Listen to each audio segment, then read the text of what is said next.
Right, this is going to be another episode of the much awaited, at least based on idiots sending us tweets. Keep doing that to Kassad and Maui. I don't read them, so don't worry. But people obviously want to say hot take point made, don't they? Because it's the show where people intentionally say provocative, controversial things that may or may not ever happen. And then just what we do is, the joke is, you put out the crazy hot take, but then you apply all your analytical skill to sort of reverse engineer why you weren't wrong later when it definitely doesn't happen. So that's what the real game actually is, how you play defense after the fact. It's like being a defense lawyer. It's not really, anyone can put a take out there, can't they? And except the point is, nowadays, people just put any old shit on the internet. And then when you go, well, that's just wrong, isn't it? They go, yeah, you just say that to be relevant and lick your own ass. Yes, your ass. You're like, brilliant. Well, with witty ripostes like that, I'm pretty much in the ground now and I can't come back from that. So here's the thing. I noticed also on past episodes, I did just have the overlay as though we were all like, as though like, I'm Michael Jackson, he's Prince, down there's like, whatever. I did make it as though you all know who we are. This is a show about opinion. So I thought, fuck it, put the at in sign. We've all got just our username on Twitter. So, you know what? If you want to make these guys' lives harder, make them regret being in this industry, maybe consider quitting, go and do something else, go have like a job with adults, just maybe message them, I don't know. I'd say just don't do that. Just be cool. And then just sort of like passive aggressively refer to them via memes. That's like polite children do nowadays in Zoomer culture, right? So I think this one, by the way, bearing in mind we have the ambience and we can do anything with these leaks and all these stupid roster moves. I think this one could either be the funniest one ever or just the best one. It could be the best one for hot takes. So here's the question, boys, because I'm coming locked and loaded. Like I have a few. Spoiler. I'll give you one right now. I might even do it as the beginning one. If I want to, I might just do the take. Pimp did nothing wrong. Right, pull that back. You like that? That's the appetizer there. There's some dumplings and soy sauce. Are we even ready for that? Or does someone have does someone have a mega one to start with? If someone has a mega one, I want to see the floor to start. Does someone have a really good take to start? I think I'm just like mild to spicy. Okay. I will just throw this out there. Are like the exact same. All I'll say right now, the joke is this should really be a hot take, but I didn't do it. But I would just say as a freebie, I'll give everyone a free one at the start, to show like bonus and that. All I'm going to say is this. Have you noticed that there's this swirling roster mania, every possible combination, all the great players. cadiaN goes there, Harrigan goes there, maybe Clive comes back. What's going on? It's Mezii the IGL. It's simple here. No, it's not a single mention of HooXi. It's weird. Excuse me? I thought he's stacking, from Katowice, I'm just saying. He's even Danish. No, I haven't seen a single person say, why isn't he joining Heroic? Not one. Not even HooXi's fucking mum would probably come online and say, that's a joke. I don't know her, actually. Maybe she's lovely. Maybe she would go, HooXi, you could do what cadiaN did. Maybe she would. I don't know. Who the fuck knows? So go on then. Start with the medium one, Maui. Give us yours and then we'll go from there. I like Kassad. That's it. Don't worry, Kassad. That wasn't a bit for you, mate. It's all good. It's going to get good. It's all good. Go on, man. So mine, one that I have is more like, it's kind of more of a conspiracy theory than a hot take. Love it. I guess love it. It is a hot take. It is a hot take in that it is a conspiracy theory. So the take is that, so we know how the Heroic breakdown worked and how Heroic released that letter, that open letter that was basically saying that JABBI and STAVN were in talks with Astralis after cadiaN left. And so we also know before that what went down and why cadiaN ended up leaving Heroic was that because there was an ultimatum being placed where it was like either you're doing it cadiaN's way or they're doing it the way of JABBI and STAVN. And the org seemed to choose JABBI and STAVN. And what I actually think is that ultimatum that came out was actually more so in place like by JABBI and STAVN, and they actually probably thought when that was happening that Heroic, the team and the other players, would choose cadiaN over them. And so what actually came back to bite them is that Heroic chose JABBI and STAVN over actually choosing cadiaN because they wanted to leave to Astralis for longer, basically. I'm saying that basically, they went into that kind of debate or that argument or that ultimatum thinking that, okay, cool, we're going to get out of our contracts because we're going to create this divide in the team so that we can join Astralis. And so I think the conspiracy theory is just that they were already in talks with Astralis. They wanted to join, and so they created the divide in the team. But unfortunately for them, they were the ones that were picked. Yeah. The reason I love that, I'll just say, by the way, before kassad does like his real analysis, is just because this is not a joke. Richard Lewis is the one who has all the info on Nicola Nyholm and knows everything that's going on and gets all. I don't do that. I've always said this. No joke. The reason I have nailed Astralis so many times with theories, like even that first 100 one with the Google Drive, I was like, this looks like Nicola Nyholm trying to set him up, is because all I realised is this. Nicola Nyholm's like a really rubbish Bond villain, but he's not versus James Bond. He's versus some like fucking Mr. Bean or something. So as a result, he doesn't have to have a good plan. His plan really can just be like, hey, Hunden, before you leave, can you just like fuck their whole team up and ruin their rep? Cool. Join me now. And so all I do is this. I just think, what would be the most, every time something goes wrong in Heroic, I just go, what would be the most obvious way Nicola Nyholm could have fucked them up this time? So all I'm saying is, I sort of love it already, Maui, because I love the idea, like you say, it's not just that they're going to take JABBI and STAVN. It's that the idea they're sort of like activate Agent STAVN and JABBI, and then they're just like, wake up and, what the hell? Now I have to destroy cadiaN Heroic and then join Astralis? Well, I guess it has to happen. You know, and then the team just falls apart internally. I mean, by the way, the maddest part no one's talking about, nobody's talking about, so I tried to highlight it for you all on Twitter, was where Nicola Nyholm explained, I don't disbelieve him. I know how Germany affected EU labour laws. You know where he said that unlike in America with like poaching and tortious interference, that if you have less than 6 months on your contract, kassad law, this apparently activates that like Bosman ruling from football, and essentially like the second it's like 5 months and 30 days or whatever, people can just contact you before the contract's up and just be like, you want to join us? Which as far as I can tell is actually the whole way Astralis has reckoned these other orgs, that they sit there like, well, we've got till the end of the contract, he's got like 5 months, and obviously they just come in like, hello Astralis, yep, you want to join in 5 months, 31 days, you know what I mean? Like, they just do that apparently. And as a result, they're just out gaming it. Now, if people don't know, that's actually enormous, that amount of wiggle room.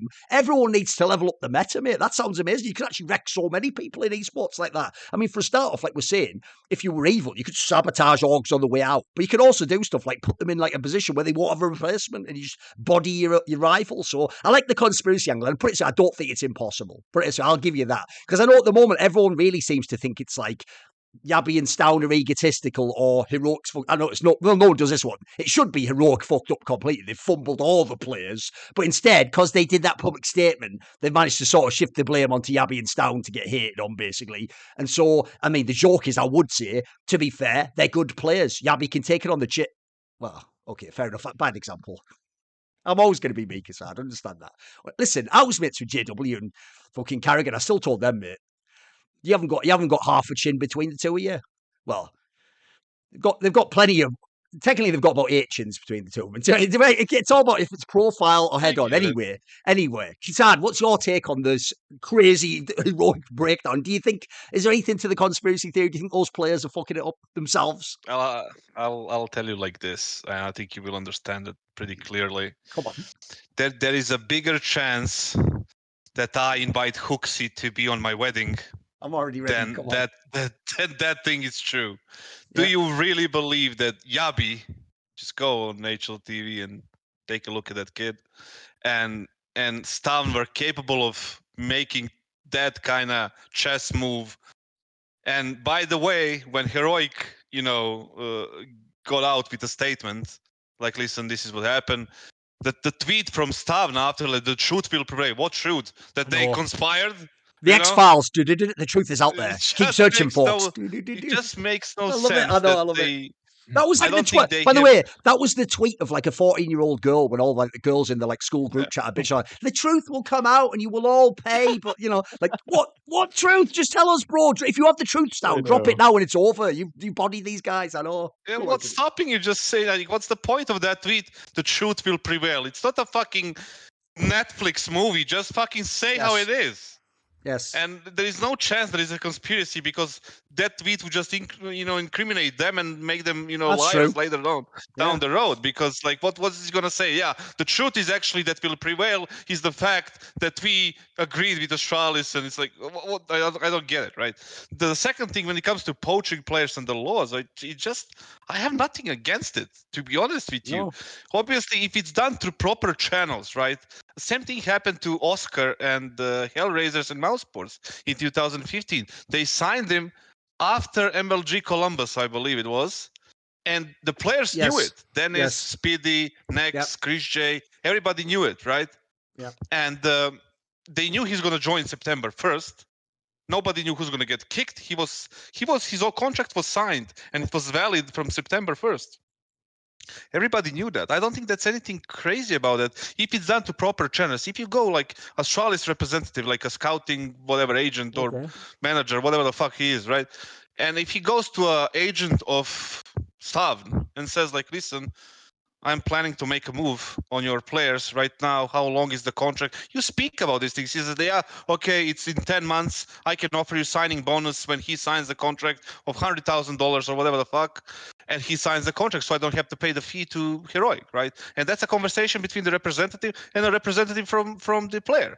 It doesn't have to be involved. STAVN doesn't have to be involved in that negotiations, right? And it's perfectly legal. Yes. And there's nothing again. That's how business is done. I'm sorry if you get like feelings, your feelings hurt, and you feel like betrayed and stabbed and all that shit. It's business. And if it's better for STAVN to be in Astralis, then fuck Heroic, right? Thank you for your time. I brought you a success. You brought me my success. We kind of complemented each other. It's time for me to move on, right? That's one part of the story. But if they conspired, and themselves, like STAVN when he was, or JABBI, when they were under contract actively and talking to Astralis without letting their organization know, that's a snake move. They should be kicked, benched, sanctioned, whatever the fuck you want to call it, right? Because that's against the rules. This is the problem. We don't have the regulatory body, right, that can sanction these things. If you get a 6 months or a year ban from competing on events because of, people don't know, kassad is literally made, right? referring to what has happened in football. There have been players who tried to move from like Serie A to LeLiga, and they did it like this without saying, and they have been banned for like a year or fined in loads. Exactly. Yeah, absolutely. Yeah. And that's why we need like this some sort of a body that we could just regulate those things, right? And enforce those things, but nothing will happen because we are just greedy fucks. And that's all it is, right?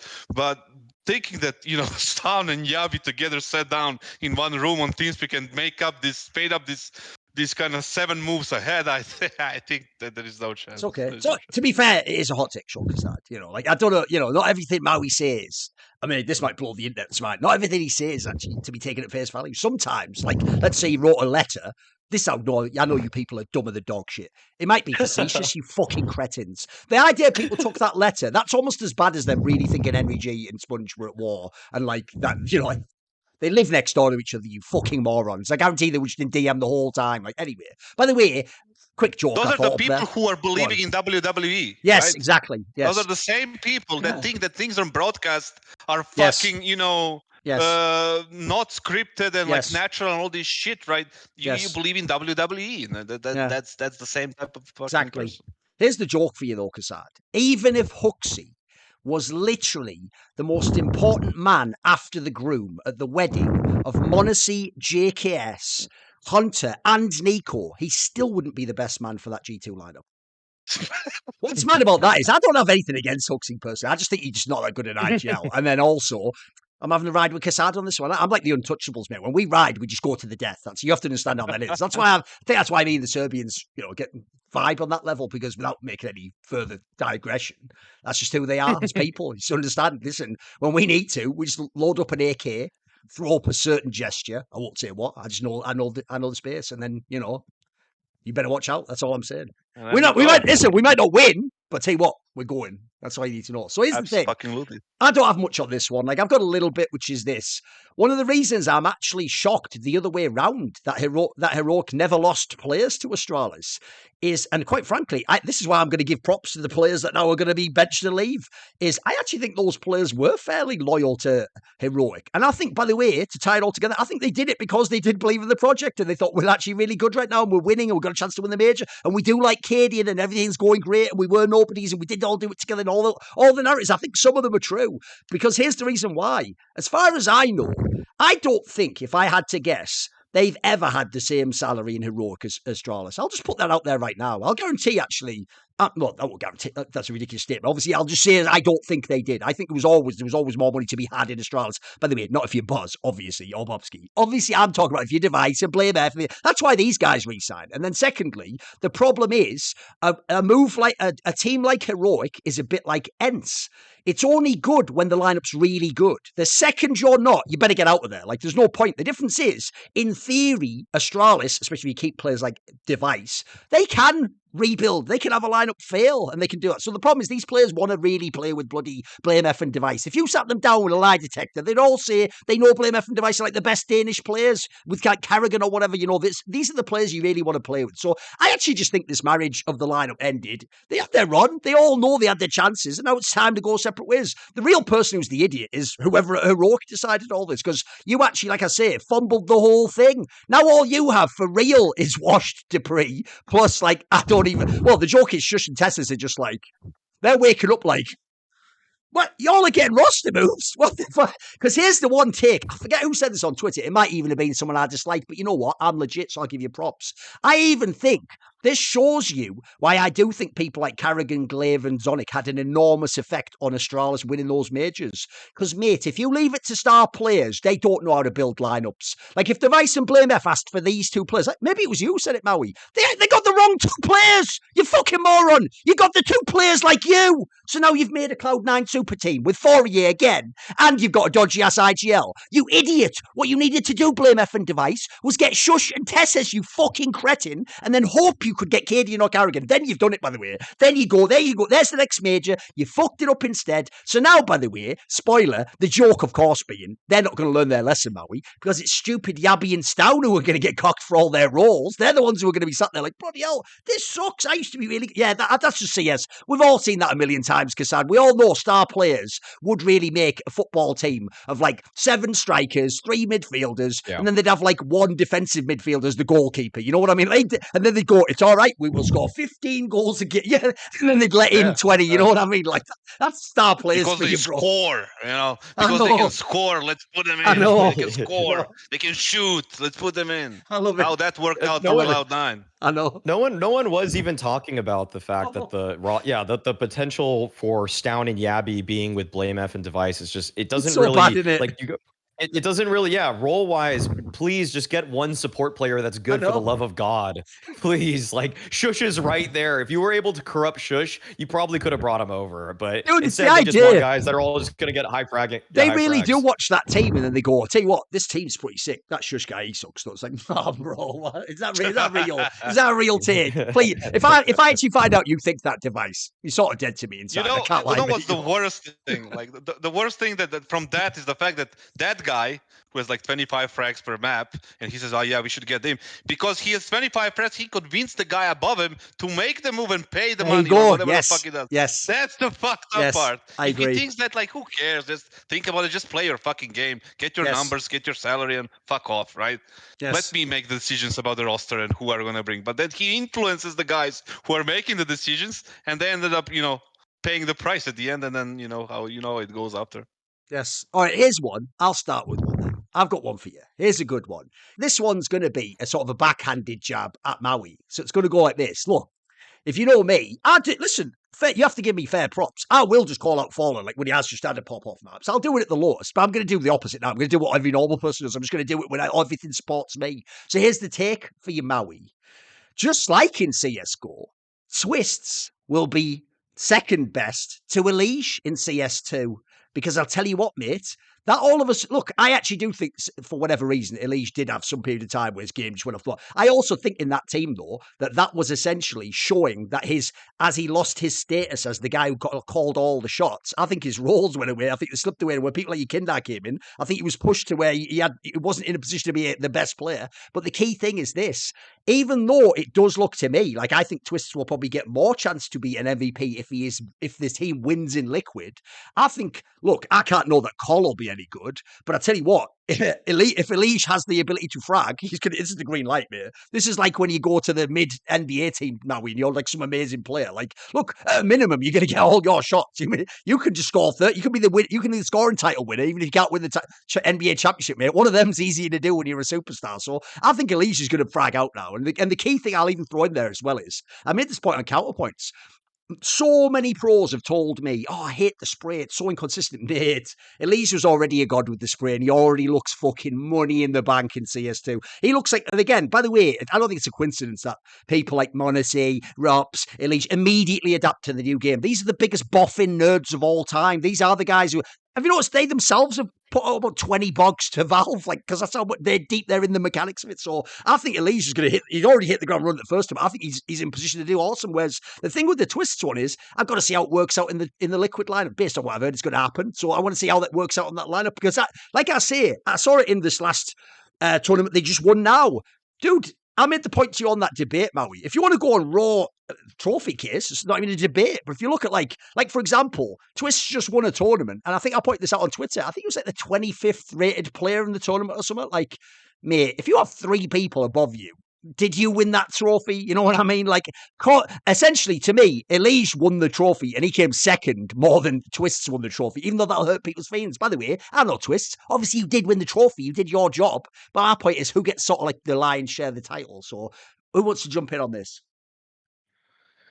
Well, Twistzz versus EliGE at this point, I mean, going into CS2, I actually think that for the team that EliGE is on, it just fits him so well because he gets to be a star again. I think that's one of the main things for me. Whereas when Twistzz joins Liquid, or when he does, I mean, it's that you're still probably going to be designing that team around making sure your Kindar gets a good amount of resources. I mean, if cadiaN joins the team, then he's going to get a lot of opening picks and a lot of opportunities for himself with the AWP. And then Twistzz is probably playing third fiddle, maybe even fourth behind Naf. So I would imagine that he's not going to get he's not definitely going to get a star treatment. Whereas EliGE, he's got the red carpet out for him right now. Complexity is designing plays to get EliGE activated, and they're actually being pretty innovative with their plays. I was watching like Stamina, this like North American content creator, was making like a video on Anubis and how Complexity were so good at it at this event, and he was showing the way that they constructed plays to activate him, basically. And it's just like, okay, they're definitely doing everything they can to make sure that a star player gets a star treatment. And so, yeah, I mean, as an individual performer, EliGE probably will benefit from that, because Twistzz is going to be the person that's throwing flashes for you, Kindar, or just making sure that he's covering the one blind spot in cadiaN's op pick angle. So all of that probably does mean that EliGE is going to have higher statistical output. It's just that Twistzz team right now, if it is this Liquid team, I would say they're going to do better than Complexity in my eyes. And so then the debate continues to rage, just that are we valuing an individual performance on a team that's not going as far in tournaments, or are we valuing the third bet? Like, let's say Twistzz, he might get an MVP here and there, but he's definitely going to be fighting for that. Whereas EliGE is almost the guaranteed person to be getting MVPs if Complexity is going to be winning tournaments and if they're going to keep playing this style. By the way, being as me and Maui do a basketball podcast on the LFN Sports Show, I'll just say, I'll set the table if people know that show, it'll be a crossover. Basically, it would be the argument of like Klay Thompson versus like Dame Lillard or something like that, you know? Like, that's like how we're setting up in this scenario. Like, which is better? Is it better to, let's say, be a role player or like an off star and win the title? Or is it better to be the man but maybe never get a ring? So, kassad, where do you come in on this? Because I actually don't know in CSGO who you had as the best. Who was your take in general on the EliGE versus Twistzz argument? How do you see it? Always EliGE for me, but I'm talking about the coaching perspective, right? I'm not talking about the spectator, viewer, whatever you wanna call it.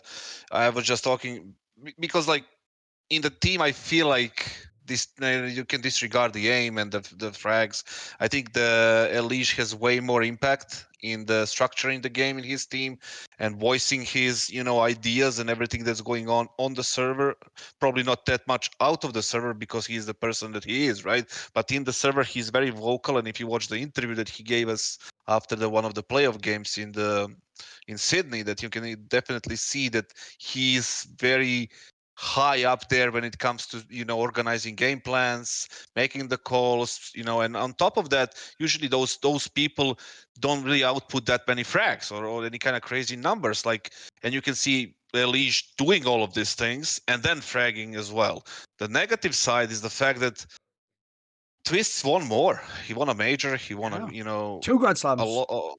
2 Grand Slams. So looking by that, and you can say, okay, EliGE is better. Right? Twistzz is better, but I don't think he is. And the problem is for EliGE right now. I watched Twistzz, by the way, in Sydney. He didn't play that well in playoffs whatsoever. I don't think he was very underperforming considering that what we expect from the guy.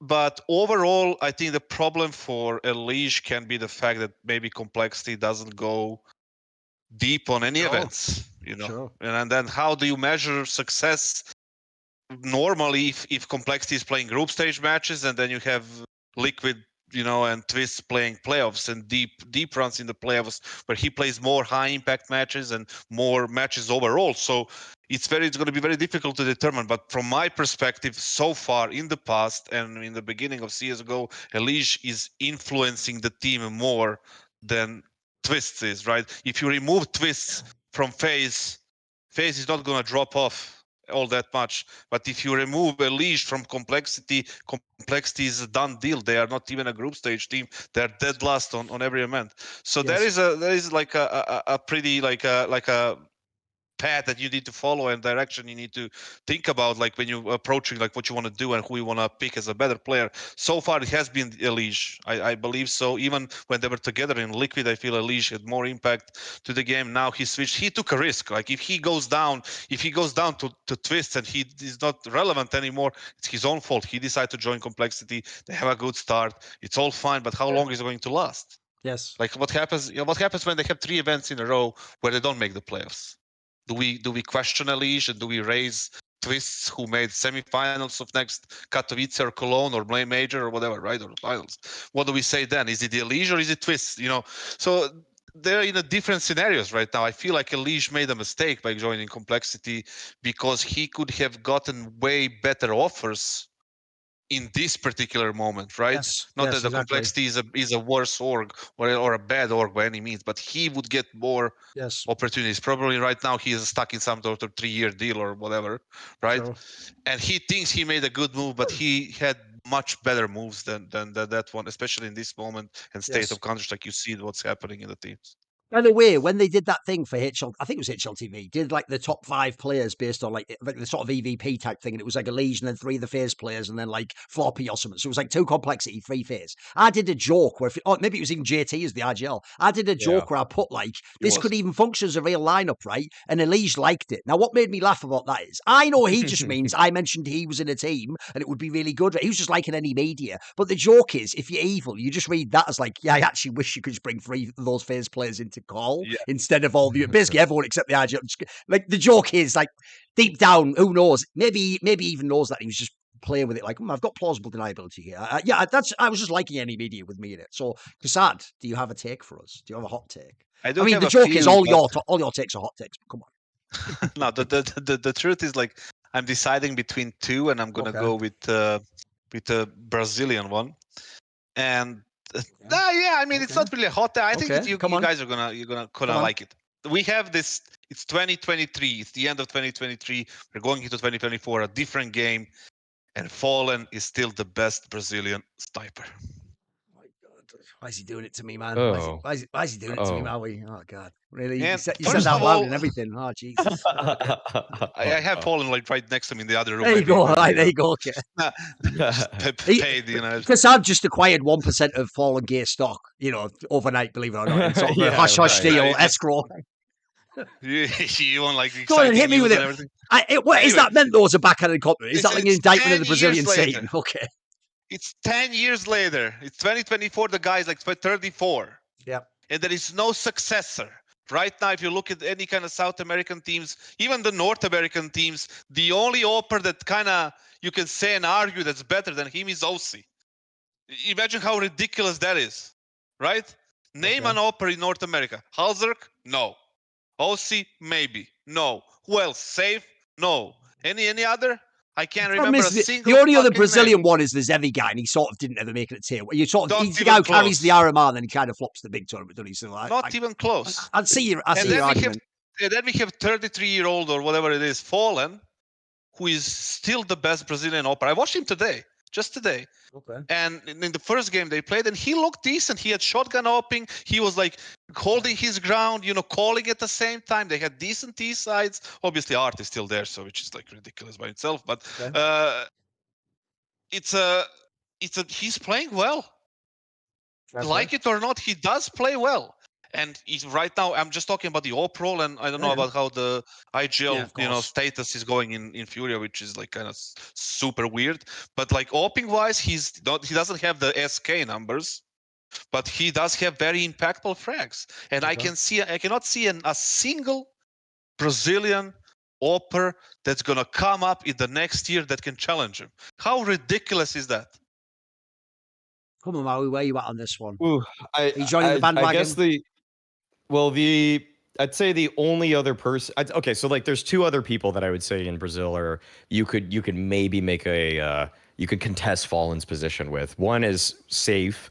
And we saw that when he played for Furia, he didn't actually have the impact that he was having when he was playing for Pain. I will say that now Safe with MIBR seems a little bit more comfortable than he did on Furia, so there's a case there. And in fact, he's played against some decent competition in the last few months, and he's done okay. Like, he's like, against top 5 opponents, he actually has a 1.1 rating, and top 10 opponents, or it's the same thing.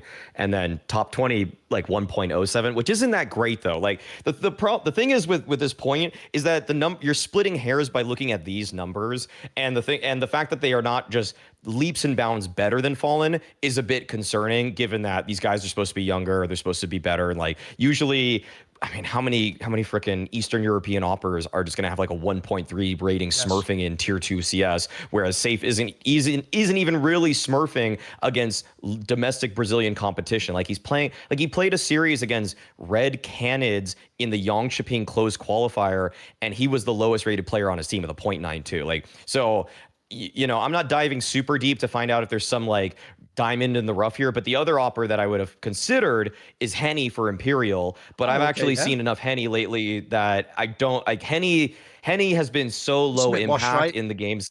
Yeah, like, I really used to like Henny a lot, but I find that his game nowadays is too passive, and he doesn't actually, once he's cornered into a bomb site, before he used to be so explosive, like he could still kill 3 people if they're charging at him. Now I usually see 1 kill at best, and then usually he dies. And then he does a lot of saving. Like, I think Henny saves probably way more than Safe and Fallen do. So I can't really vouch for him above either of these two guys. So beyond that, I'm not really sure of anyone else that's in the lower divisions of Brazilian CS, and yeah, that's kind of concern. That kind of sucks, because when you even bring up the Americas region, kassad, I would say that Fallen's the best in South America right now as an AWPer. Maybe you could definitely make a case for Safe, but I would say I think HooXi's better. I think HooXi's better than Fallen right now. If we want to actually go through both the Americas, to me HooXi is better, but that's like he's better in that he's being looked for options on Liquid right now. Like, they're not even really keeping him. So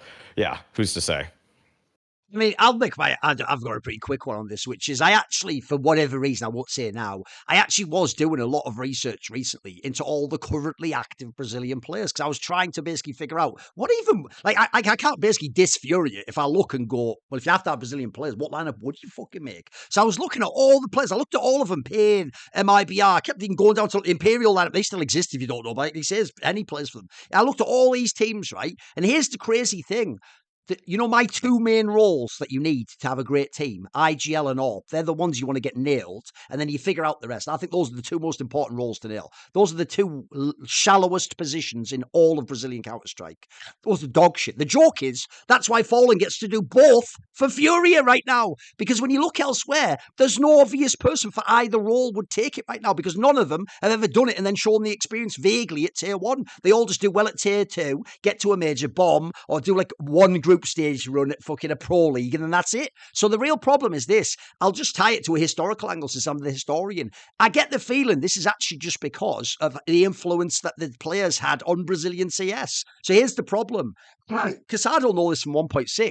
In 1.6, cause the one name, y'all are going to say it's FNX was like a good player. It was Kogu was the name in Brazilian CS. So everyone wanted to be an AWPer. There was a million people. That's why Fallen came along. There was about 10 people, no joke, who at one time either replaced Kogu or were on the top. Loads of them were AWPers. They were all about being that, because essentially they were following their idol. In the modern day, the 2 players in Brazilian CS was Fur and coldzera. And what do you know? There are a fucking billion really good riflers. 1 billion. Like, I'm not joking. When I was looking at who could you have for the rifle roles, rifles, you can go, no joke, Maui, like 20 names deep. It's crazy. Like, you think of some of even the newer people, the Insane guy, etc. There are so many really good rifles. Even fucking my boy Phelps is out there in the wilderness still. Like, there's so many players with like talent or aim, or some of them are like 20 or 18 and skulls, etc. There's so many names, but all you've got is riflers. All you have is just aggro riflers, defensive riflers. You don't have any AWPer, you don't have any fucking IGL, you have none of them. Because I think the joke is, the dream, by the way, is to be a really good, like, first style rifler, or really good, and then play with Fallen. So the problem is no one does that bloody role, do they? So it doesn't work. So, and that's why none of the lineups work. So actually, I can't even super Flame Fury like I did before. That's why I'm like some of you. I've just switched to like, please kassad, please leave, just like defect, become American. I don't know. Like, just get out of there, mate. Get out of there before whatever they did to Yuri gets to you, mate. Like, the call's coming from inside the building. Like, you've got to get out of this one, mate. So there you go. That's my quick take for that one. Right. For the next one, does someone have another take? Someone want to lead? Do you have one, Maui? Yeah, I got a couple more. This one is more about where I think the direction of CS2 is headed, and it's a little black pilly here. Like, it's not the best feeling to even bring this one up. Where are we going? It's just that I think that with kind of like a few things inspired this take, but sort of I think watching the games really was the biggest culprit of it. Was that it's that I actually don't think the level of IGLing is going to be nearly as good or need to be as good in CS2, because there's less rounds in MR12. A lot of teams, when they play their first gun round or so, they kind of know what they want to run already before the game even starts. They know what their plan is going into it. And so what don't you need then? You don't really need a great caller to like have like a deep playbook, or to know on round 12 through 15 what to do. Like, Snappy had that interview with HLTV where he talked about the fact that adaptations are difficult because usually you would make those in the last few rounds per half. Well, now those last few rounds in the half aren't really there, and you can kind of just run through your playbook. You can kind of like when I was watching Complexity, for example, I kind of just felt like it was a little bit more strat roulette as opposed to more adaptation focused when I was watching the progression of their halves. I still think that there's obviously a reason that you're going to need an IGL to do mid rounds, but we've heard so many times in the past how, you know, secondary callers come up with mid rounds, or a lurker comes up with a mid round idea. And so even though I'm still expecting that we're going to have solid to good in-game leaders in CS2, I just think that the peak of what is actually needed is lower now. Like, this, it's almost like your ceiling as an in-game leader is lower, and so why not just pick someone that maybe his calling in CSGO wasn't quite as strong, but he was a 15% better fragger, because honestly, you're just going to run through the first 3 gun rounds of your playbook anyways when you start the half. Isn't that gonna increase the value of good IGLs at the same time? I feel like if you are a good IGL and, you know, you can do multiple things, mid-round calling, you know, game plan, whatever, I feel like you're going to be more wanted than the players who can do the secondary calling in a way. But I do believe that, you know, it's a very shallow thinking as well, that you don't really need to, you know, you can run through your playbook, because CS is not 2016, 15 anymore, or 14. I feel like there is a lot of mid-round calling and more mid-round calling than it was before, because people are way too aggressive, than they were before as well. There is no more structure. There is more individualistic Counter-Strike, which kind of translates into aggressive plays, which kind of changed the whole dynamic of the game. And the fact that, for example, right now we don't see too many AWP purchases in the first gun round, simply because people are buying in round number 3 instead of round number 4 like they did before, right? So it's a little bit of a strange of thinking. I think that, you know, if having a solid IGL is going to be super valuable.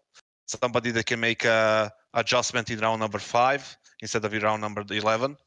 You know, and then if he sees something, okay, they changed the way they play the CT side when it's like 3-3 or 4-3, that he can bring your team to the 6th round mark, or 7, or even 5 if you see things are going, you know, bad, rather than just running through a playbook and, you know, hoping for the best. That's gonna kill the game completely if that happens, right? If somebody just it's not going to be any tactical depth, because people are just going to be running their bullshit, and it's not going to work because the other team is not really doing something they were supposed to do for that strat to work, if that makes sense to you, right? So I do think the IGLs are still going to be very important. I mean, there are other problems with the game, but I will go into that, you know, later. Sure. I'll just say, right, the weird thing for me is, I think this is just another example of obviously IGLs do many different things in a game. So if Maui had just phrased it more like, in this one part of the game, it won't be as valuable, therefore you can get away with not having like the absolute best mid-round caller or adapter. So I think that would have been more apt for what I would say. Because here's an example. I use karagan. I do think karagan just won an event. So you'll go, IGLs are back on the menu, boys. No, like the joke is 3 of his fucking players were contending with each other for MVP. Like at that point in time, HooXi, you're supposed to win. Like what he won 4 of them to be the MVP. Like at this point in time, you'd have to be like a fucking demon to make him not win. Like, well, you know, majors and that, you know. But anyway, basically, why am I going into? I actually like your HooXi. You know what? Fair play. You're all right. So many strays. I know. Except the thing is, though, you were a little bit rude to kassad. But whatever. We'll say that's WWE and it's all cool and, you know, it's all. Give him a beer one time, you know, and it's all fine. So here's what I'll say is I do think people like karagan, like one of their biggest strengths has gone away, which is like Snappy. They're the guys where they have been up all night watching a demo, waiting for like, right, I'm going to wait and see, like, when do I get the proper read on what your tactic is? I'm going to make the sick call, the golden 29th round call, or the other way around, right? You know what? None of my actual strats are working at the moment. So I've actually just blown the last 2 rounds, conditioning you. So now they will work. Like now I've got the opening. Now I've got the rotation finally that I was pushing for the whole game. You don't have time for that. That's what Snappy's basically saying. It's like you're setting up like it's MR15. Like, I've still got a couple more rounds. Like, oh, we've almost got him out the site this time, guys. Like this time of the drive. All right, the half's over. Like, oh shit, that's it. We just only got 3 rounds and they got 9 on the half. Like, that sucks. But I also think I get kassad's point. Like, to some degree, if you can also like script the beginning of the game and the first things you do really work, that type of an IGL who does that will also be even more valuable, you can argue, you know. It's a bit like the thing where, or in a way, when the coach could talk as well. This is one thing I always thought was such a weird angle when everyone loved the fact that the coach talking was taken out. Well, actually, everyone was like, it'd just be an IGL and 5 aimers. Well, no, the genius move would be a genius coach and a genius IGL, you moron. Then you have 2 heads are better than 1, and now you can't win. Like, that's why Zonic and Glaive might have even won more if they'd have kept that fucking rule. I mean, it was karagan at the time, but you get the point. Basically, I think it's just an example of how, like, the value of IGLs goes different ways. So I'll just say the last thing I'll say is this. The reason why I think you'll always need great IGLs still, not even just, like, good ones, is because what I notice is it reminds me of pro sports. The reason why in pro sports I don't really believe in people who only play offense and aren't good on defense is because when you get to the final, almost everyone shits himself a little bit. Everyone plays a little bit safer. I think the only reason karagan and FaZe didn't is because karagan just got his heart broken a million times. So he was just like, fuck it, I'm just going for it, mate. If I lose again, it's only like my 15th loss. May as well just go for the win. Most IGLs in that scenario, that's where I think the golden call will still be. When you're in a major final on like map 2 and it's like 12, 11, 11 or whatever, that's where, like, if the other guy's just an all right caller, fuck, give me a karagan, a Snappy, get me the really good cadiaN, maybe even. Get me one of those guys in and they probably will make the call and win me the game. I don't think my players do. Like, I've always thought the silliest thing about CS is it's like the superstar number 1 player gets you to the final. He very rarely drops plus 30 and wins you the final. Pick whoever you want, Nico, Simple. The only one who ever did really was Cold0. That's about it. And he just had like the team around him to do it. So I don't know. I think IGLs are still pretty important. Right, kassad, do you have a take? There is one more thing that I want to add. It's just like the one that kind of goes in the favor of Mauisnake is the fact that you do have a coach who can make, you know, adjustments during the game in those crucial moments. If your IGL is more towards fragging department rather than the brain department, right? So it can be a benefit there. So maybe that can, you know, decrease the value of a proper IGL. But then again, you have a solid point as well, where you say like 2 heads are better than 1, right? And they can make a faster adjustment rather than the slower one. So there is like both ways. But I do agree that, you know, I think it's going to be either same value or even more value for the IGL. What's the other take then, kassad? What was your other one? The other one was regarded to CSGO. And I do think people are going to fucking go nuts. I think that CS2 will have more majors than CSGO. Which means so there was 19 in CSGO. 19, so it means 2 years. So it's going to be at least 10 years of CS2 before we switch to something different, or we just call it a day. Oh, right. So they're not going to update in 5 years or something. We're going to have a good run of CS2, basically. We're going to have a very good run of CS2. Obviously, people are crying way too fucking much about this. Like, yo, game is this, shit, game is that. Yeah, just shut up and play. Game is gonna get better. We have people reaching out. I know. We have people from Valve reaching out to players and asking, for advice, and then I have Simple saying like he doesn't even reply to that shit. I mean, what the fuck is that? I love it. I love it. I love it. I mean, then you cry. They come to you and you don't reply. Simple just leaves them on red with the one tick. It's like the blue one It's as just, well. Like, what the fuck? You read it and everything. I know. I love it. Yeah. I mean, I get him. Like, it's fine. He still hasn't figured out in his head that he is the GOAT of Counter-Strike. And then he needs to behave in a certain way because he has so many people that are looking up to him, man. By the way, the best thing he did as well. It's one thing what he wants to do with. Here's the thing, kassad. It's one thing what he wants to do with his own career. It's the way he just went like, I'd advise all other pros just don't play the game for 3 months. Like, that's mental. Why are you saying that to the whole world? It just doesn't take it's so bonkers, isn't it? I know. It's so mad. I love it. Unbelievable. But the thing is, like, what is Valve guys gonna think? Like, we message the best player of all time and he fucking wrecked us. Why the fuck would we message anyone else? We're just gonna run the game ourselves. And then you have all these people are crying about it. Like, what the fuck is wrong with you?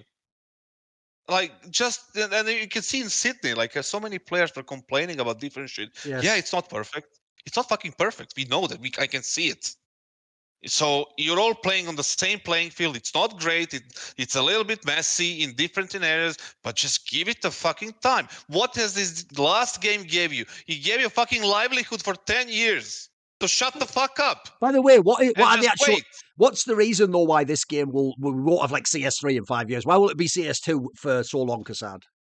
Because they obviously it doesn't seem like that, but they seen the first example of how it's supposed to work. CS 1.6 was like a different story. Then they switched to CS:GO. It started terrible. You remember it wasn't even an official game in fucking first whatever months, and then it translated into something great. Like we had 10K events in 2013. You remember that? 10K. That's how travel costs these days. Right, and then it switched slowly but surely. Right, they filled the gaps they were supposed to fill. Now they're trying to talk to people and do all of these things and make the game even better. I think that's going to happen. I don't think the economy is going to stay the same. I don't think the some of the guns are going to stay the same. Some of the in-game mechanics are probably going to change. Maps and all these things are going to change over time. Probably up until the first major. Right, there's going to see some major changes in the game, and it's going to continue to change. They're going to do the same thing, maybe just a little bit more slower than they do in Dota when they changed up the meta. It happened in CS multiple times. Just remember the plebs crying about the fucking Molotov at the beginning. All these pro players. And then they had a stupid, I thought it was the stupidest thing ever. They had a gentleman's agreement not to use Molotovs. Are you fucking serious? Like, what's the matter now? Like, they're not gonna fucking use grenades now because they are blowing up smokes? Is that the next gentleman's agreement? No, just fucking play. And if you're allowed to communicate your voice with your platform, that's not like that. What needs to be fixed? It's much better than saying game is shit. It's much more effective, right? Just message the right people, be vocal, say the game, say what's wrong. Because Valve came up to Simple, was it, and who else, and asked, hey, can you tell us what's wrong? Right? They obviously, if they ask that, they obviously don't know yet, right? So instead of listing what's wrong and how to fix it, he just ignores them or, doesn't really reply completely to their message, right? And I think it's their fault, for example, that they just only messaged him, right? To message other people. We have more influential people as well. We have Nico, we have Zyvo, we have these legendary players like EliGE himself. Like they're all in North America right there. You can go visit them just go visit the facility of Liquid or whoever, right? Complexity, and talk to them a little bit, right? See what's wrong. I mean, they managed to, who did they fly in? Chad and Alex when they were supposed to test it, and Hugo and Harry. I don't know if there was any pro players back there. There was like Flom and stuff, wasn't it? It was a few different people. I think Forrest went. Oh, okay. I think Forrest went. Yeah. I mean, wasn't it implied? Didn't they imply Carrigan did or something? I forget if that was. I don't think he did. He was trying to. Was that a meme? like he did. Right. Okay. Yeah, he was. Yeah. The thing is, like, there are solutions. There's going to be time. Is going to get better. The viewership maybe drop at the beginning. Simple will take some people with him. That's for sure. If he goes to an actual break, but is it going to affect overall? I don't think so. It's going to get bigger and bigger because more money is going to be involved. Like we have all this. Not to mention the whole Saudi coming in with a bunch of money and buying different teams and organizing this whatever you call it, world championship thing, and they're going to inject more money, which will attract more people. Like that's how it goes. And it's not like fucking, what do you call it, Overwatch, that game you just threw out of nothing. This game has base behind it, has a foundation, which is CSGO, that had foundation 1.6, that had a foundation before, and 20 years of history, right? Overwatch has 20 years of nothing. That's why and among other reasons, they didn't succeed, right? But CS is something different. I don't think it's gonna be worse than CSGO at the very least. We're gonna see at least 20 majors. I just say, Valley, I don't really have much of a take on this. I haven't even attempted to project forward. What's your take on? Will it have more? Will it have less? What do you think? It's kind of hard to say with that, with like the longevity. There was the PC Gamer interview that just released right before we started this podcast that I skimmed. That was like they did end it with about like, where do you see CS2 in 10 years? And they just say it's going to be different. And so, I mean, I think they expect that the engine that they built for this and the fact that it's on Source 2 is robust enough that it can last for a decade. So that's kind of that's kind of good, because like everybody was talking about with CSGO for such a long time, it was very difficult for them to push updates out because of the quote unquote spaghetti code that they were working with on the old foundation of the old system.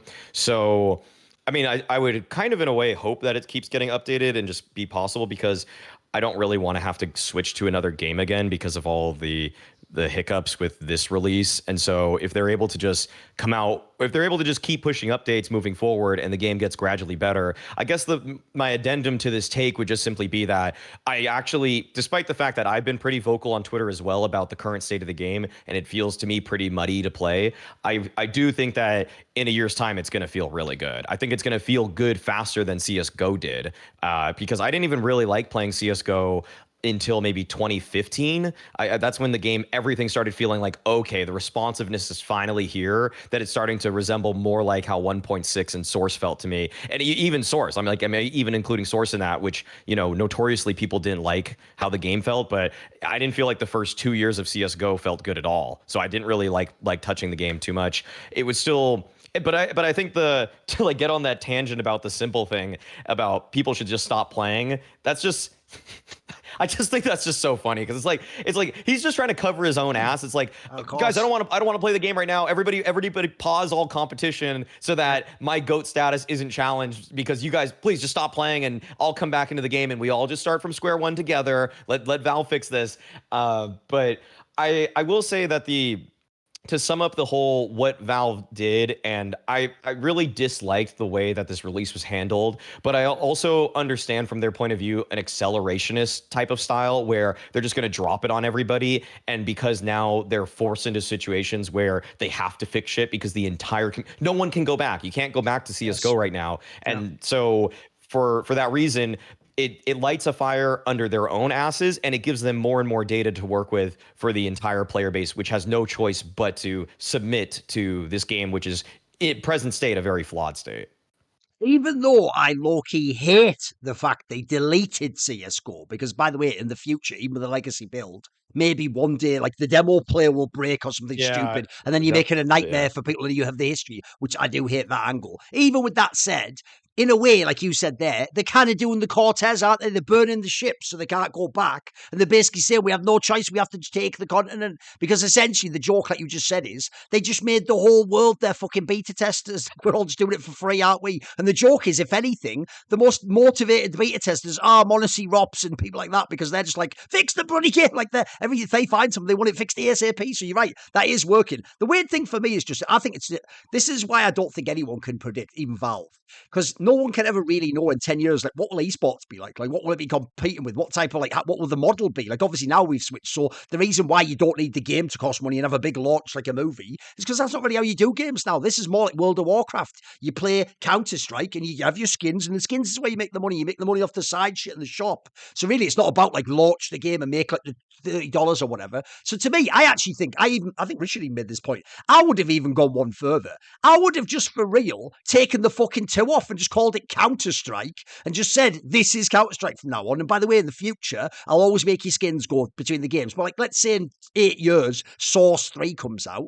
That's the story. It's like there's a new engine for Counter-Strike. It's going to have new graphics, and that's why everyone comes in again. The idea of like this thing they're doing now, like I said, the Apex Legends launch, like everyone's going to be playing CS2, yeah, for 1 week, and that never lasts. Like they never just stayed it forever. So if the game's good, the game's good. I don't think you ever have to change it now. I think that's some old shit of like the new games. Like, just make a new engine, just change what you do. So I don't have much for that one. On the simple one, I think essentially what you've just found out is, I mean, he is a very simple character, like his name implies. Like when things are going well and he's winning, yeah, he's like, and my joke is he does the Michael Jackson. Yeah, I think the Blade is doing a good call. That's not his real voice, mate. When he's actually like raged and he doesn't like it, the old simple just comes right out, doesn't he? The demon is summoned. So I think his whole shit is basically, it's like you're saying, Maui. It's like he's the cool kid in high school and he's just walked in. The party's going on. Everyone else having a great time on the dance floor. But he doesn't like the vibes. He's like, everyone, we're all leaving and going to this diner and we're not gonna do this party. And then he's just hoping all the other cool kids, oh yeah, yes, simple, yeah. They're all following him out the door. Like, because the joke is at this point, you may as well just say like, dear Siwoo, please don't play CS2 until I'm ready. Okay? Everyone else, you all agree this doesn't count. None of this counts. I decree none of it. It's like, mate, who are you, fucking Lord Fauntleroy or something? Mate, the game counts. Like, spoiler, this tournament counts. By the way, shout out for making Blade and AWPer. I was watching Blade Play in 2004, and you have the gall to have this motherfucker AWPing on LAN in 2023. Like, mate, that's how you know Blade is just a fucking true believer, mate. He just believes in Counter-Strike itself. Like, I don't know what he thought he was going to manifest there. Dude, when he got like a 2K, people were losing their minds. Like, it's so well, that was fucked up what he said. He said, like, we asked him, I think Yanko asked him, like, why didn't you get anyone, to play instead of you? And his response was like, yeah, we didn't know we don't have a 5th player until we landed. Like, how fucked is that? I love it. It's the idea. Simple wakes up. Bit of a long weekend. What's this on my phone? All these bloody messages. Valve, you up? Like, you Blade, like, where are you? Where are you? Like, the straps are coming out in 4 hours. Like, oh, you know what? It's all just left on red as well. It doesn't even reply to any of them. He goes, you know what? I think That's like the airline company email. Just your flight is ready to board. Hey, okay, actually, I want to just talk about, I'll just get on this tangent a little bit. Like that Luis Mira thing came out where it was about, this is another, I guess, another conspiracy theory I've had in the last like week, was just that the Luis Mira thing came out after Na'Vi released their statement that they didn't say anything. They just said Simple's not going to be at IEM Sydney. Yes. Then Luis Mira came up with that thing that said, according to sources, it's because Simple needs some paperwork. Right? Yeah, and he might not be able to get back in, but if it's this stuff happened also where Blade's like, if Blade didn't know until they got there that he's not going to the tournament, surely if this were a paperwork thing, you would have known in advance. Like, that's why I think Luis Mira, incredibly respectable journalist, generally gets the story right, but I think these sources just bullshitted him. Yes. I don't think that's, I don't. Here's the joke, I can't really do that. Here's the joke. Being as, spoiler, like I implied earlier, by the way, as far as I know, I think Simple might be on the highest salary in the whole world. That's also the maddest thing about the way he's been here for the last 2 years. But okay, my joke would be this. They were fucked up by saying documents. The way you get out of it plausible, you go, he had to get his papers correct, because the joke is you can't pay him enough to fucking play CS2, apparently. Like, that's another thing, mate. I want to just go, hey, Simple, yeah, mate, you do plan on still collecting, like, part of your salary while you're not playing? Well, yeah, of course. Why would I'm Simple. It's like, motherfucker, like, you don't get to get paid and be a millionaire while not playing video games. Like, please, make this guy work in, like, a fucking McDonald's for 6 months or something. Please show him what life is like when you're in the real world. And then he might just go, you know what? I could wake up, kick my ass out of bed and play a bit of CS, couldn't I? What, for millions of dollars? Give me a break. It's funny because people don't understand that angle. Like many players that feel like entitled to shit because they shoot really fast. But the thing is, like, it's fine, but you have to appreciate the fact that you're not doing a normal job. Yes. Like, go back to the fucking real world where you get up at 7 o'clock, right? I'm not saying that CS isn't stressful or practice isn't stressful. Far from it, but it's nothing compared to the other thing, right? No. It's nothing compared to the other thing, because and if they don't understand it, I was fucking selling shoes where I went to school at the same time. I was working as a waiter on weddings. I was fucking doing different shit to survive, right? And then somebody goes out and he just just tilts the shit out of me when people don't understand. It's not only simple. It's not bash simple. There's a lot of more examples of players that are like over 50% of them. They don't really understand like the value and of this esports money right now, and what it means to not have a a 9 to 5 or even worse job. I got a little story to tell right now, which is that I don't know if you guys remember that coach for Wendigo when they won WESG. His name was Shockwave. He was I think he was Eastern European. I think he was Ukrainian. I think the Bulgarian team, so I'm not sure about that. But okay. It was a Bulgarian team, but I think he was Ukrainian. Fair enough. Because he worked WePlay at the same time I did on the Russian. He was some sort of manager, right? Yeah. They had he was Tokyo guy or whatever the fuck.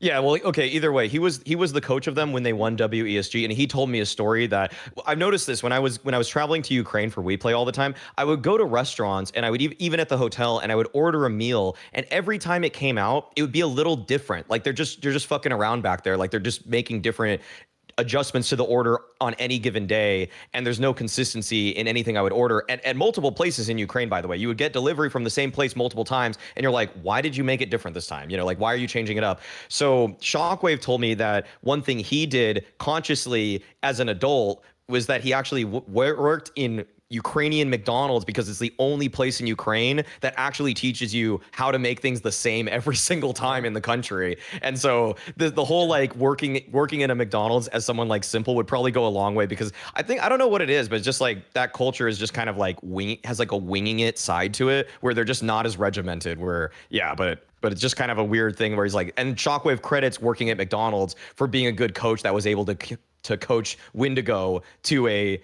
championship at WESG. So maybe it goes a long way. Maybe it helps his career. The obvious joke is then he had the fallback. Now he's a manager at McDonald's.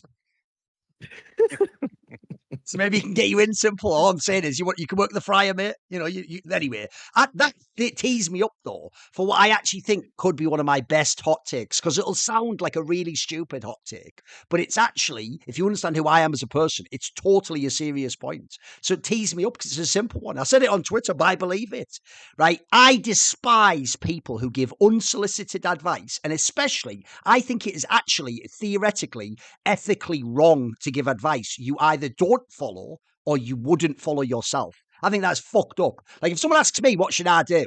I'll just tell them basically, well, here's what I would do in this situation based on, and then I just say, you take that for who you are, right? So I think it's insane that Simple attacked Maui over that whole nafany thing, essentially implying, by the way, if you think of the internal logic of the joke, that Shiro should keep playing with his prime, with nafany. He should just stick with nafany for another year or two, and it shouldn't be nafany getting kicked, and that was why he had to attack me and Maui. Well, then you know what, Simple?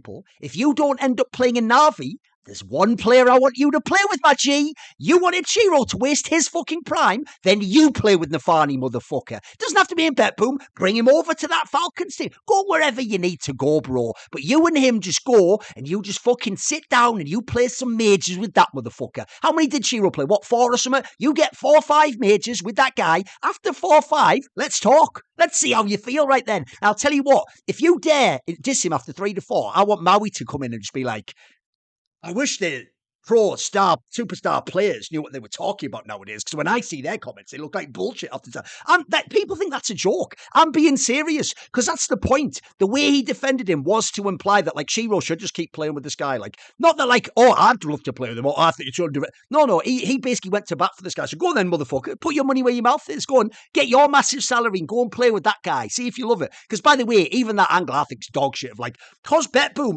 ever won a game ever against anyone, that means nafany's good. It's like, what are you even doing at this point in time? Like, you dumb motherfuckers. Like, we'll talk about Cloud9, so come on then. Does anyone actually care? Do you have a response to this take? I know it's a mad one. I've intentionally made it mad, but I think it's real. I think it's a real take. It perfectly makes sense, right? I understand completely what you're trying to say. Don't you need to practice what you preach, pretty much, right? Yeah. If you're gonna say this shit, then you need to follow your own advice and your own words. And it's something that's very reasonable, something that I keep saying to all my teams. I will never ask for you to do anything that I wouldn't do myself, right? Yes. On practice, on fucking day of game or whatever the fuck it is. If I tell you don't be fucking late, I don't want you to be late, that means automatically by that I won't be fucking late ever. If I need you to go back to bed in fucking 2 a.m., not past that means that I am not gonna be staying past 2 because I need to be sharp tomorrow, right? Just follow your own advice. But that would even make more sense with nafany if Cloud9 didn't fucking implode. True. Right? Which is a fucking tragedy for itself. And I do blame the coaching staff and I do blame Cloud9 for that. I think they on paper they had a decent idea, but when they removed nafany, this is against what Maui is saying, but I don't think it was. I even said it before. I don't think it was nafany that was all the blame on him. I think it was like more sort of a 50-50 between him and Groove, because you can see the same shit happening even after nafany and after Inters. They keep changing the IGLs, and now Shiro got fucking tired of everything probably, and she was like, fuck, I'm done. I can't do this anymore with these people. And I do think it's going down on the coaching side, because I don't see any improvements in anything what they do in the game. I don't know what happens outside of the game, how they get along. They used to get along really well, if you remember the days from Gambit youngsters and Gambit. They used to play from that house. They were like having fun, and it was always joking around. It was fun and then that was working part time when it was working. But right now, after they got figured out, nothing really changed. And who do you look to change things? Yes. You look at the IGL and you look at the coach. Like, that's literally your job. The players are there to follow your instructions, your strategies, your structure, your fucking game plans. They're following that. And it's another thing when you just don't deliver frags, and it's another thing when you don't follow the game plan, you don't respect or follow the coach, or you follow him too much into something fucking wrong. Which is, I think, which is what's a problem in Cloud9. I don't think Cloud9 management is understanding that, or the players, or maybe the players, maybe Shiro figured it out, and he was like, fuck this, I ain't fucking listening to this shit anymore. So I'm done. Because there is no other way he would bench himself. If he has a problem with the player, he would probably, go into the management or to the coach and say, listen, it's me or him or whatever, I can't play with this guy. He wouldn't say like, I'm done with these teams, which is a completely different thing. So there must be a bigger reason why he's done with this team, because they just made it a few months ago. And they changed the IGLs, and then after it looked kind of okay at the beginning, he just dropped the bomb and said like, oh, listen, I'm done. So for me, it's the wrong kind of angle to take when it comes to Cloud9. Did I completely skip your No, point? I mean, here's the thing. Man was sort of a facetious anyway. Like, spoiler, I don't actually want a simple play with fucking nafany, because I think nafany's not that good. No, I get your point. So it's all good. It's all good. It's all good. Yeah. Matt, what do you think, Maui? I've in retrospect, so there's like a few things to tackle with this one, because Cloud9 is in such a depleted state right now.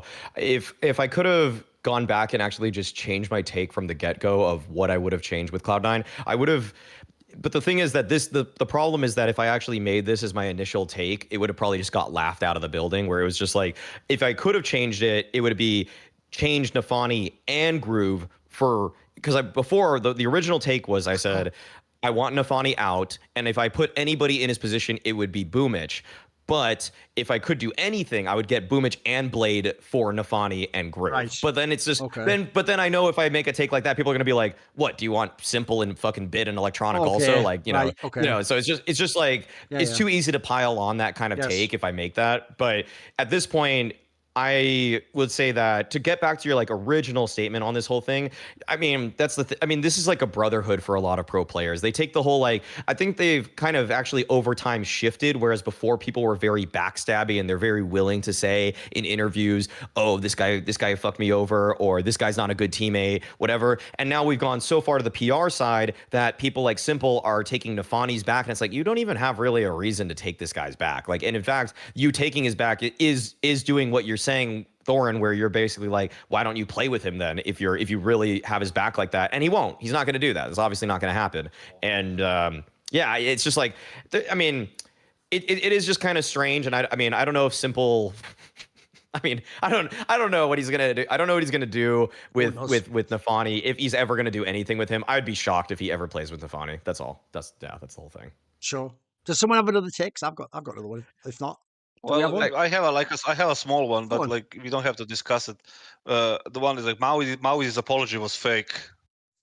It's not even a hot take.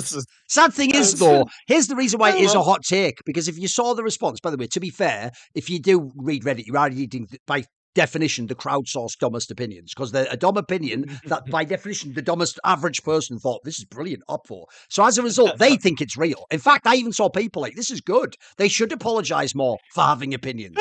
I hated that one. You know what I mean? What? But so That's I guess it is a hot take, to be fair. It's fake, I know. It's a hot take, isn't it? It's just fucking unbelievable. I was reading through the comments and I couldn't fucking believe it. He said a lot of comments, yeah, I respect you so much for the things that you do. Like, that's the best one, I know. It shows fucking character that you like, yes. that you can man up and beat your Yes. I do appreciate that they're so dumb that they've forgiven you, even though you're actually pissing in their face even more than Maui. That's probably the best part of it, I know. But you go, Duncan. Go on. Do you have another take, Maui?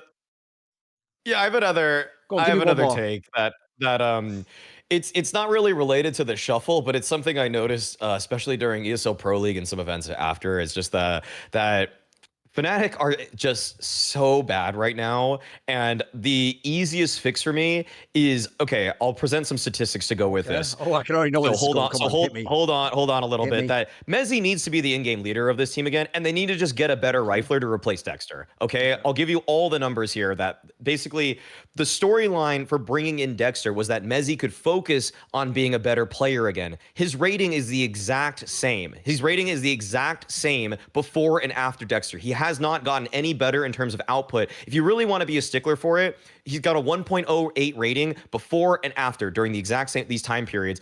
Technically, if you look at LAN top 30, he's better by 0.03. So it's so marginal in terms of difference that he's better now with Dexter calling versus when he was calling. And the thing is, the win rate has dropped off a cliff for Fnatic. When Mezii was calling, they were winning over 58% of their maps with Nikadoz and Fasher, by the way. And now they have Afro, who everybody's saying is better than Nikadoz.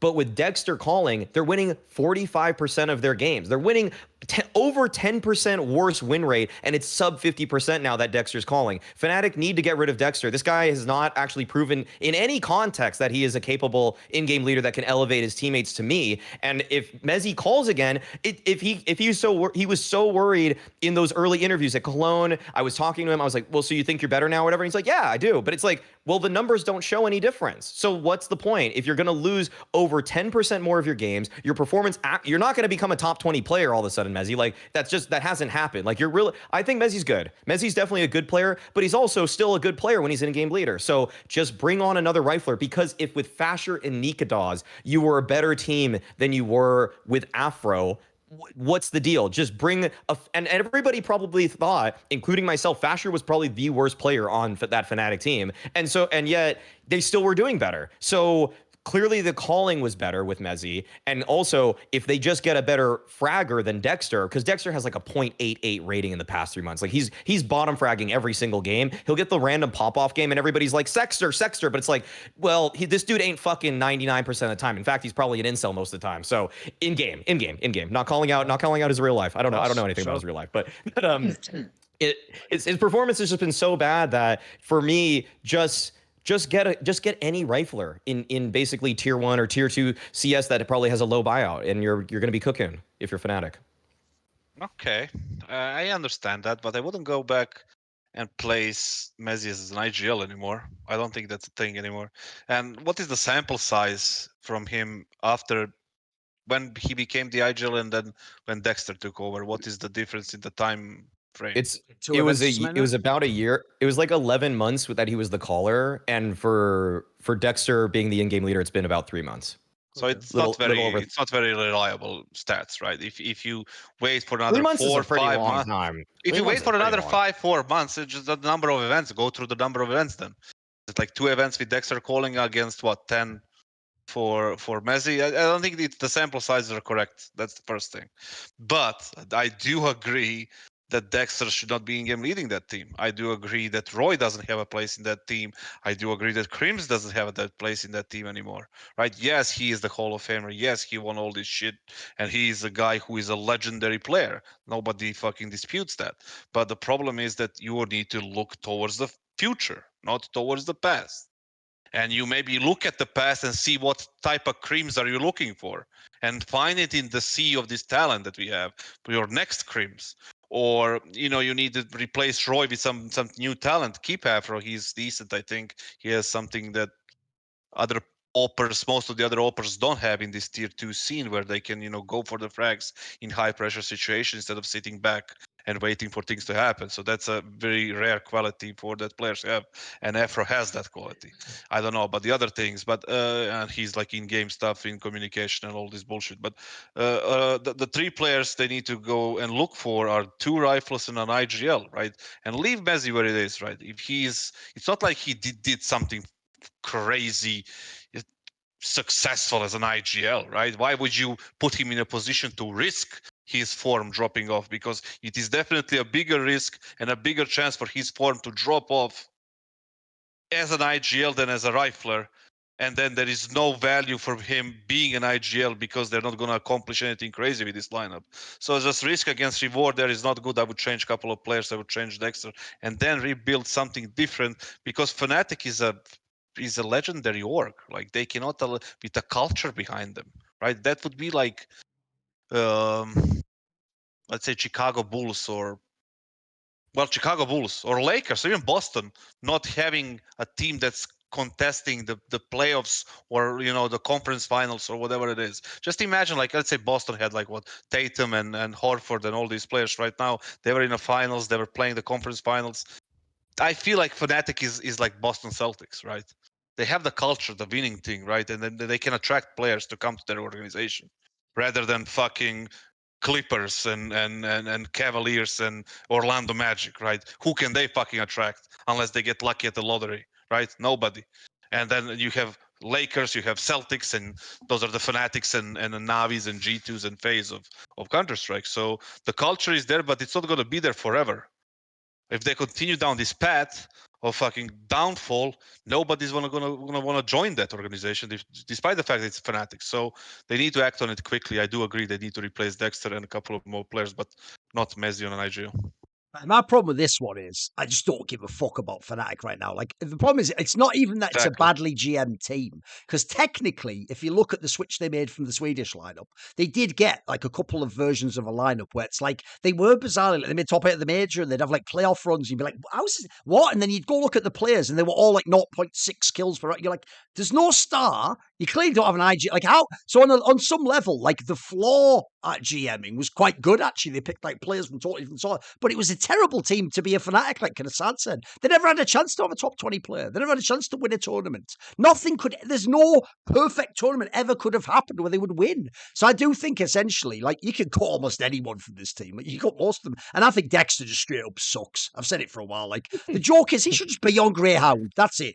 Or you can go to tier 2, but like, you saw on Mouse, I thought he held them back the whole time. Now, luckily, because they had the academy squad, they would like, that was a test period anyway. No one knew if those players were going to make it themselves. Like, you wait and see. So I think he got to like slide through that period of time. And it's like the JDCs of the world. But I just don't think I would kick Dexter tomorrow. I would, look, and Mezii doesn't have to be IGL. I could bring in someone else. I think Mezzi's fine as he is. I just think the problem with Fnatic is he's got to rehaul the whole squad. It's a waste of fucking time, the whole thing. Right, here's one for you.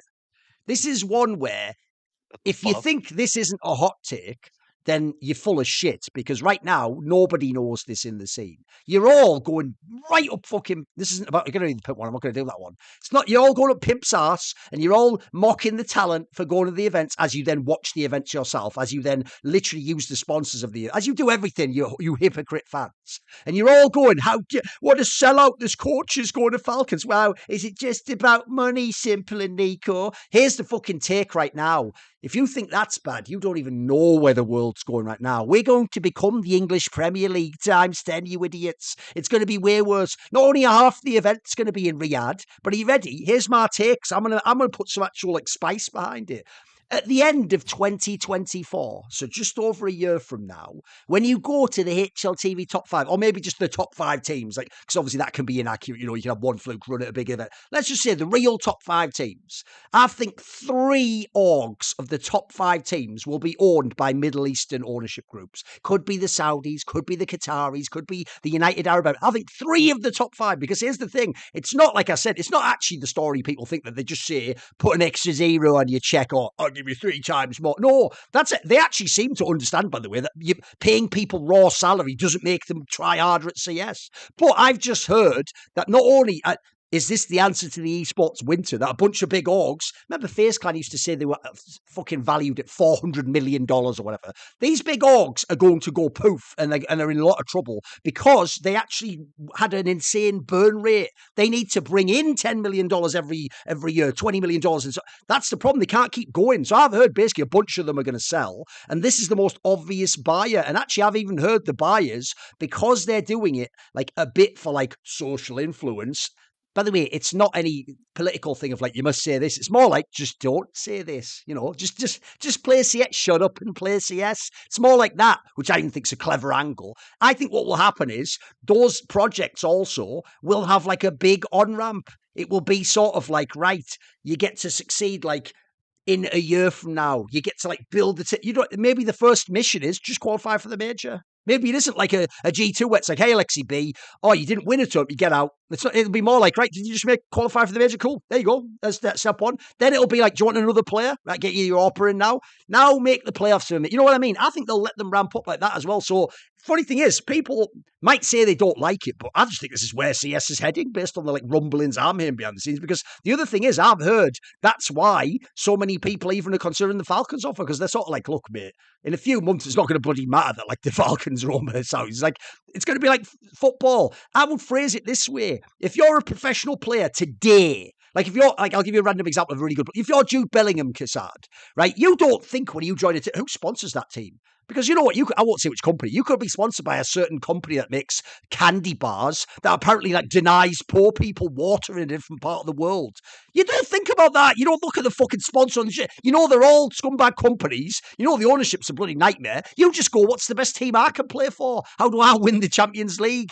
If I'm in the English Premier League, how do I get to number 1? You don't care about any of that shit. That era of like trying to be woke in that way, it ain't going to be for players. Players are just going to play CS, get their salaries, and fucking this will just be the game now. And if you don't, then this is time to exit. So there's my edgy take. 3 of the top 5 orgs in like the game, like results wise, will be owned by these Middle Eastern groups. That whole thing of like, oh, you sold out. There won't be a sold out. They'll just be being on a top team, in my opinion. Wait, by what time again? End of like next year. End of next year? Okay. I don't think, it's that bad if that happens, to be honest. Like, look at Paris Saint-Germain, Manchester City, Newcastle United. It's just it works. A lot of teams are being funded by these Middle Eastern countries, right? And they seem to be having success. Is anything wrong with football in France because Paris Saint-Germain got money 10 years ago? Yeah, the relevant, if anything, right? Yeah. You remember before that, no one gave a fuck about the French league before that, mate. Messi would never go to League One. They'd never gone there. Monaco was the best team. Yes. Maybe Marseille, behind them Lyon. That's it. There was nowhere to be seen, Paris Saint-Germain. Manchester City was nowhere to be found for 30 years, right? They were back since the like 60s and shit when they were like really good. Then they fall completely. Then Newcastle was in championship.